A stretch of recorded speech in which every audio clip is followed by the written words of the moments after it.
Morning. We are still, oh no, it's good afternoon. Good afternoon. Forget I'm in ethnic church. We go a little bit later here. So, like Pastor Glenn said, we know each other from about 20 years ago. And I can't believe I'm saying that, 20 years. Some of you guys are saying, oh, it's just 20 years. But for me, I can't believe we're saying 20 years. Pastor Glenn said probably a little bit of a fib, a lie. If he was comparing popularity, we know who the popular guys were. It was Glenn and Greg because of their swooning voices. And the girls would be like, whoa, because, I think that when they would hear them sing, the girls would get weak in their knees. But what I respect is because, sometimes when you are gifted, sometimes it goes all the way up here. But what I've always respected about Pastor Glenn is he is always, at least to me, I've always seen him as a humble, caring, I'll say young man. And I've always really respected Pastor Glenn. It is my honor to be here and to be associated. I was so excited when I heard he was coming here to minister in this community. He did not say, but I actually lived with Greg when I was in the seminary. Now, I didn't know Greg that well, but that was an opportunity that I got to know his brother, and I was really thankful for that opportunity. If you haven't met Greg, he's a good guy. I think you guys are different, but I know one thing is that when Greg was in the seminary, even while he's sitting in class, and smart guy, but he's sitting in class and he would be like, I wish I were fishing. I wish I were fishing. And I'm assuming the same passion was passed on to Glenn also, that they'd rather be fishing. So at my church, I'm going to bring a little bit of tradition, what I do in my church every Shabbat, and I want you to sing with me. Oh, come, let us adore him. Oh, come, let us adore him. Oh, come, let us adore him, Christ the Lord. Father, praise and honor and glory be to you. Great is your faithfulness. I ask that the Spirit of the Lord does not just rest here now, but from now until you return, may something powerful happen at the Hinsdale Fil-Am Church. May the people of this community around, may they see that Jesus Christ is lifted up, and may all men be drawn to him. We pray this in the powerful name of Jesus. Amen. So you may have heard the story from centuries ago of the rabbi who was distracted because he had been at the house of study for all of the day, to the point that it was dark out. And as he was going over his midrash and over Torah, as it's dark and there's no lights out, he hears, "Who goes there?" And startled, he said, "Who's here?" And he finds out that there was a centurion at his post, and he says, 2 questions. Who are you? And what are you doing here? Now the rabbi, through his mind, he's sort of scrambling. How do I answer this? But instead of answering the question, he says, how much do you make here? He says, 3 drachma.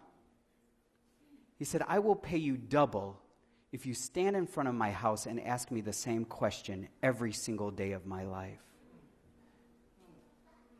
Who are you? And what are you doing here? And that rabbi the next day told his students This is what happened. And I want you to ask yourself the question, who are you? And what are you doing here? Every day of your lives. Now, you might be asking, if you do not know me, my name is Kent Rufo, and I was born and raised in Ohio. And you're wondering, who is this Hispanic young man preaching up here? Because I just came from Texas a year and a half ago, and all the Hispanics tried to speak Spanish to me. And I would have to say one thing. I am half Filipino. And I'm proud of it. Right?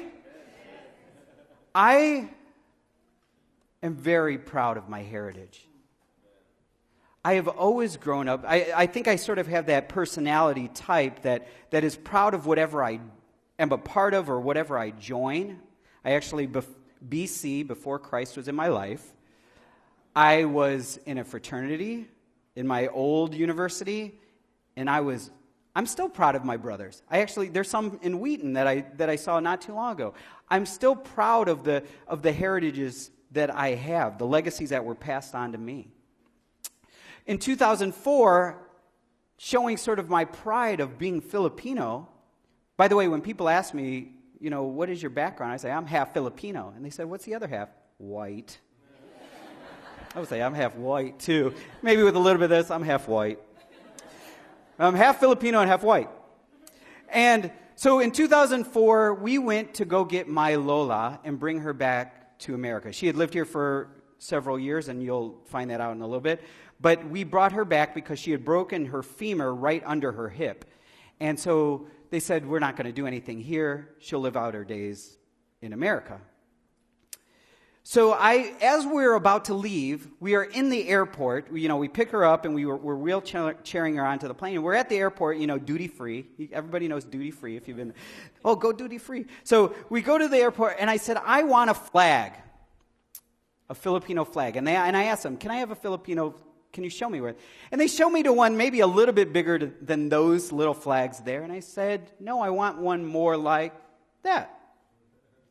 Oh, they're over there. So they point me, and we're in a hurry. My dad's like, come on, let's go.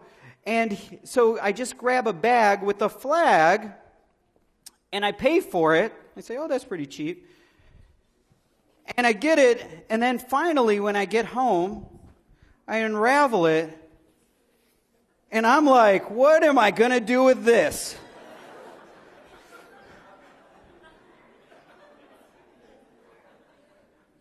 But it's mine. At my old office, when I was in Texas, I had a bigger office, and there was a hole in the wall from something hanging there. So you know where this went? Right over the hole. And people are like, why would you buy a flag like that? And I said, because I'm half Filipino and half white.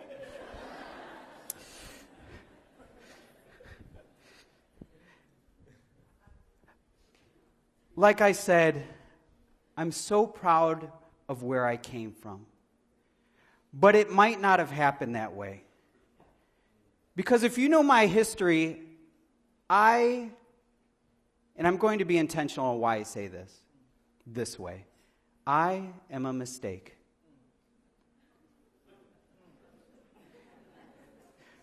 My dad came here in 1969 to the States. My dad is from Pangasinan. Woo, any Pangasinan people here? Woo, woo. He went to Northern Luzon Academy, anybody? Woo, woo. All right. He comes here.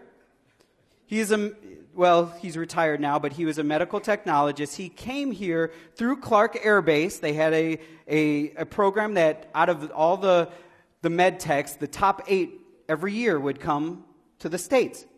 He gets here. He lands, he had some relatives in California. Then he gets a job in Richmond, Virginia, eventually moves to Trenton, New Jersey, and then he goes to Toledo, Ohio, where there are about 7 Filipinos in the whole city. He moves to there, and he starts working at a hospital. And my mom is a nurse at that same hospital. Now, back in the 70s, if you remember, which some of you guys don't, and I don't really remember the 70s because I wasn't born at that time, but I was born in 75. So there was a thing called bowling. And bowling was a big thing back then. If you are old enough to remember, do you remember you had leagues upon leagues? And Saturday and Sunday nights you couldn't get in for free bowl. Open bowling because there were leagues. Well, there was a hospital league. And my mom had joined it, and my dad had joined it. And as time went, they met each other and started hanging out. And then my mom got prego with me. Now, here's the challenge. My mom wasn't Christian. My dad was a backslidden Christian, Seventh-day Adventist. My mom already had a 4-year-old daughter. So my dad calls his kuya and says, "What should I do about this? She's pregnant." Well, ask her to get an abortion. Well, they discussed, no abortion. That's not an option. Then leave. So my dad left. And he moved in with my uncle. And I'm not going to say his name because that was history, and I don't want people to have bad feelings of my uncle because I know this is how big the Filipino Adventist world is. Though he lives in the other part of the States, he is somebody else's uncle right in here. So, I'm not joking. That's for real. So, my dad moved in with them, and my uncle said, "You don't need a ready-made family. So let them go." My dad, as he lived there, he just felt day after day that something was pulling him back. You need to go back. You need to go back. But my dad was afraid, not of his kuya, but my auntie, because she's crazy. We love my auntie, but she's strong. She rules that house. So what my dad did is he waited till they left for work, and he packed up all of his stuff, and he drove back. He drove back to my mom, who had already said, "This is it. I got to raise 2 kids on my own." And in November of 1974, he married my mom. And he said, "I don't care what my lifestyle has been. There's only one thing I want. I want to raise my kids Seventh-day Adventist Christians." I said, "Okay, I don't go to church. Yeah, we can do whatever." Now, I'm going to fast forward a little bit. No, I'm not going to fast forward yet because about a year later after my birth, I think what led to my love for my Filipino heritage is my Lolo and Lola moved in with us to take care of us. And I love them. I will never forget those 4 years that they lived with us. And they tried to teach me, they tried to teach me Tagalog, but then they would also, they spoke Pangasinan also. So it was sort of both, and they knew some Ilocano, because of going to, Artacho. And they would teach me the love of the Filipino culture. And then when people would come visit, other relatives or friends would come visit, I started, because remember, there's 7 Filipinos in that whole area of where we live, so I didn't have that much interaction. I gained love for my people. Even though it was a little bit hard at first, being in the States in a white community as a Filipino. Our next door neighbor, and my dad just calls it ignorance, used to call my dad when he would cut the grass and stuff, he used to call him Ching Chong. He said, "I'm not even Chinese." But they called him because they just lumped every Asian together, and And my dad's just like, they're just ignorant. That's all he kept telling himself. They're just ignorant. But actually, my dad, remember the story here where she said that everything's like it's shorter, barong Tagalog it's barong. Everything is shorter, even our heights in the Philippines, right? I mean, that's me. I'm never going to be that tall. My dad's even shorter than me, but something that I respected of my dad is he always stood up for what he believed. No matter what. He always stood up, even if he's outnumbered by many, he stood up. And I noticed that within the Filipinos, at least that I knew, that if they believe something, they will stand up for it in a respectful and warm way. So in 1989, it was my Lolo and Lola's 50th anniversary. They had already moved back. They had moved to California and then moved back to the Philippines and back to Pangasinan, which if any of you know where, this town, anybody know where Urbastondo is?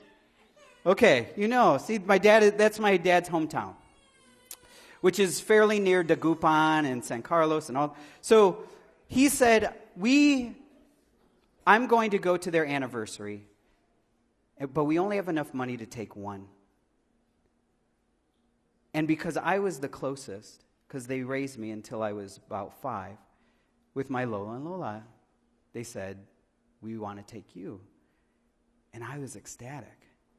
Of course I wanted to go. I was 14 years old. I had never been out of the country other than Canada and the little part of Mexico. I said, I want to go. And we get there, and I remember arriving at the airport, and I put my backpack on, and my dad says, put it backwards. I said, that's weird. He said, yeah, put it backwards. He said, what they do is they take a knife, and they'll run and slash the bottom of your backpack, and then it'll be like a piñata, and then it's gone, and you lost everything in your backpack. So put it this way. So I did. And I was holding on to it. I was a little nervous now. And then I get into Manila Airport in 1989, and I see the traffic, and I see the smog, and it's chaos. It's organized chaos, but it's chaos. In all these boxes, I thought that my dad, I never understood the Balikbayan box. I thought my dad was just cheap, like get boxes and duct tape and put it together and write our names on it. And you put the rope, and then so that it's easier, the rope doesn't cut through, you would duct tape the rope. But then, when we arrive in the airport, there's all these boxes. I said, how are we going to find our box? Well, we found our box. And we get there, and my Auntie Doris, who's about this tall, came and she found us, which I don't know how she saw over people, but she found us. And she takes us home, and she lives in the city. And all I saw were jeepneys and tricycles. And what was 2 lanes is now 6 lanes. And I swear there's going to be accidents all around. I see people riding jeepneys kicking off of on their tricycles, kicking off of the jeepneys. And, it's crazy going like this, but there's no accident. And I'm loving it.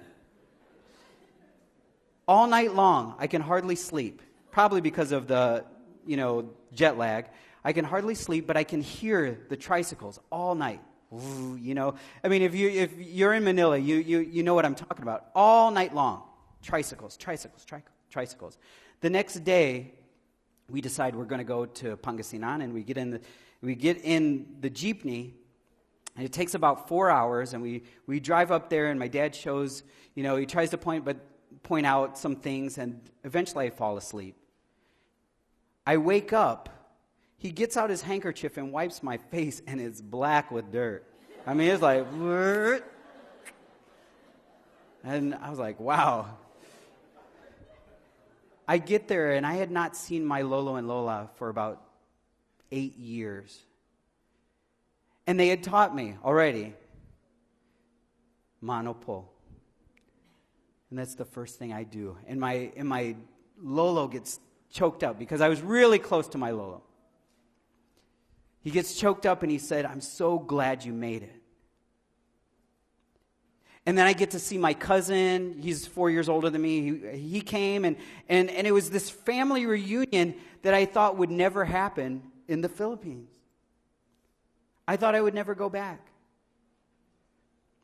And on my grandparents' street, because they're out in the province, there is only one light in probably 2 square miles. Well, they're in the town square. I don't know if it's quite that, but at least a square mile, there's only one light, and it's in front of my grandparents' house. One light. So everybody sees what's going on there, but you can't see what's going on outside, where it's going on over everywhere else. Actually, there was one time where that same year, or that same event, that there was a dog that just kept bothering us and yapping at us and barking at us and acting like it wanted to bite us. So my cousin picked up a rock. Yeah, he picks up a rock and he tosses it at the dog. You know, it's pitch black out everywhere except for under the light, where we are under the light. And the dog's sort of on the outskirts of that. He throws the rock and hears, "Ow!" And we run inside. So we run inside, we go upstairs, and we look out the window, because they had like 2 stories. And we look out the window, and some guy comes over, and he's very angry, and he's yelling. And my dad and my uncle go out in front and say, "Hey, what's..." And so my uncle comes up, and he's angry. He said, "Who did this? Who threw a rock? Did you know you hit somebody?" And I said, "It was him." Because it was my cousin. And he said, "Yeah, I did it." And he said, "Well, we apologize, but the guy had a lump." We saw him like the next day. He had a lump on his head. We were going to die in the Philippines. I swear it. So when I get there, though, I know my dad prepared me. He said, "This is not going to be like America. You're in the province. There's no air conditioning. There's one fan for the whole house, this little fan like this that goes zzz for the whole house. We go in June, so it's hot, and we go, and I love it. We still had an outhouse where after you do your business, you use the tabo to flush the toilet. You know, make sure it goes down. And my dad said, "Be thankful." Because when I was a kid, we would dig a hole 6 feet deep. We didn't use toilet paper. I'm not going to tell you what they used, you guys. So they dig a 6, and during rainy season, as it gets higher, sometimes it starts flooding over, and so you have to bury it, and then you have to dig another hole. He said, "At least you have a toilet." So he said, but you have to wash out here, and you also go to the bathroom over here. And to get water, you have to climb up there to pump the water. So we had to go every day and pump water. If we wanted water to wash dishes, if we wanted water to fill our bucket, so we would go up there. So it was my turn to go. My cousin would go up. My Filipino cousins would go up. It was my turn. And I climb up, it's probably not that high, about 10 feet up. And I start pumping. Crack. Something broke. And my dad comes unhinged. "What is going on?" He climbs up there. He said, "Yeah, I saw you. You were going like this. You go like this." And he's so mad at me. And I said, "I didn't know it, I don't know what I'm doing. I don't have to pump in America." He said, you got to do it like this. Well, they found out they had to get a new pump because it was broken, but they found out that it was breaking. So it wasn't my fault. I was just the last one. So that's not all the bad things I did there. When I was there, somebody brought a stereo, a new stereo. Now this is 1989, so it had a tape deck, but it was, it was really nice. And they brought this stereo as an anniversary gift for the 50th. And I said, I want to listen to music. I want to see what Filipino music is like. So I plug it in. The plugs, I figure that if you have the same kind of plug, it should be the same amount. Here, when you have a 220, it looks like this, and you plug your dryer in. But there, it's the same plug, and you have to plug it into the transformer. And then, I didn't know this. So about 3 minutes later, it starts smoking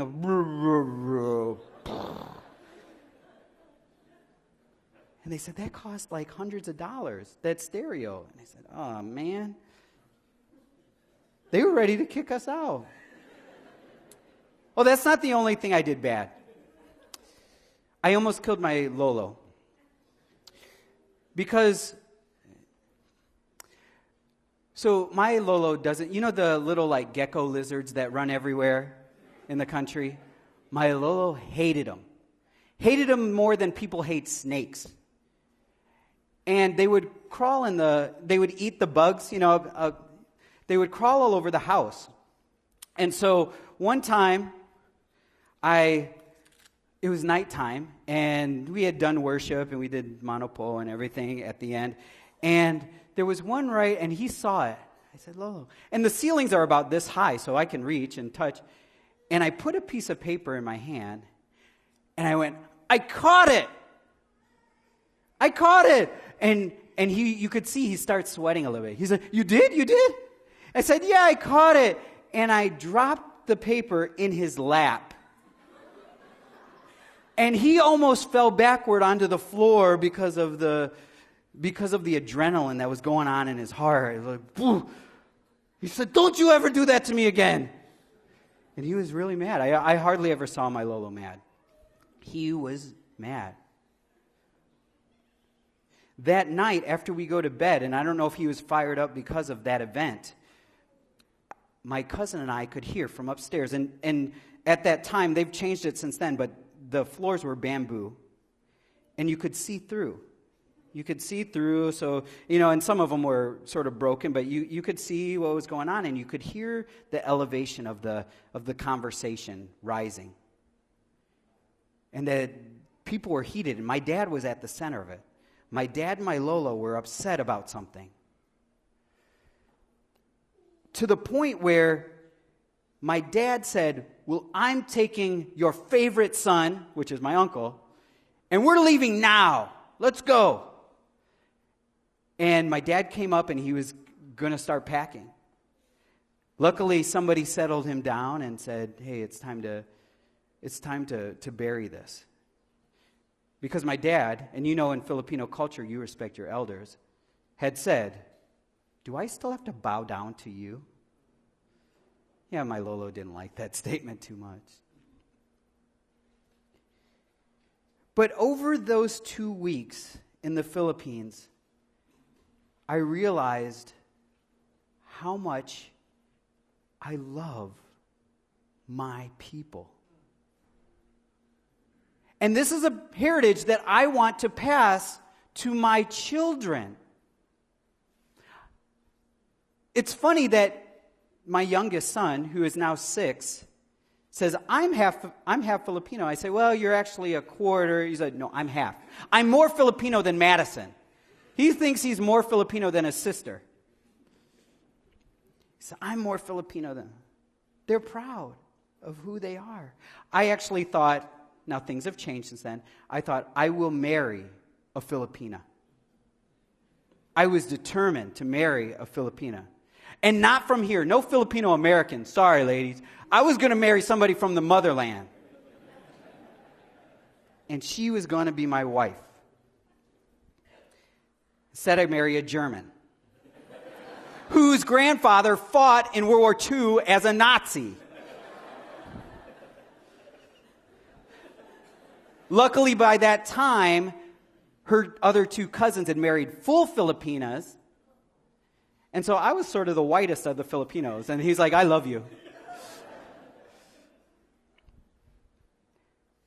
I am proud of who I am. I am proud of where I came from. Do you know the word heritage has the same root word as inheritance or heir? And it means to get something transmitted from one generation to the next. Actually, the Hebrew words, there are a couple of words that are used.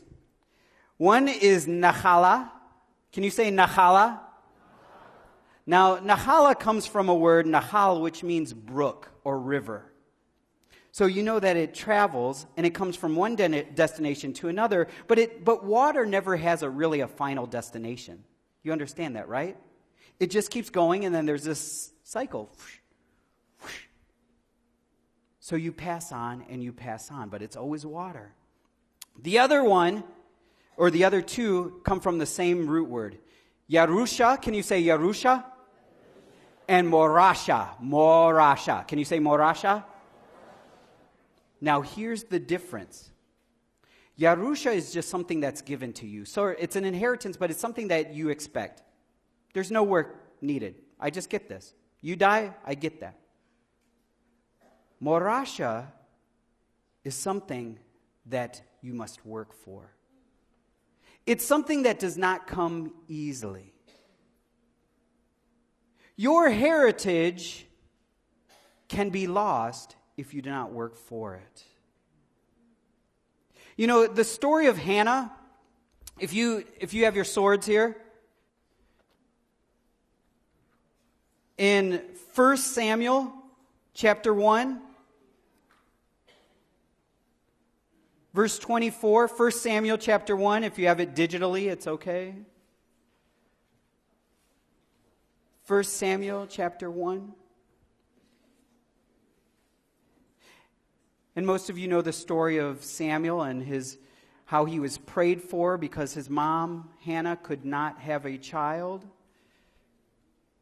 But it says in verse 24, after he was weaned, she took the boy with her, young as he was, along with a three-year-old bull, an ephah of flour, and a skin of wine, and brought him to the house of the Lord at Shiloh. When they had slaughtered the bull, they brought the boy to Eli, and she said to him, as surely as you live, my Lord, I am the woman who stood here beside you praying to the Lord. I prayed for this child, and the Lord has granted me what I asked of him. So now I give him to the Lord. For his whole life he will be given over to the Lord, and he worshiped the Lord there. There is only one heritage I want to leave with my kids. Only one.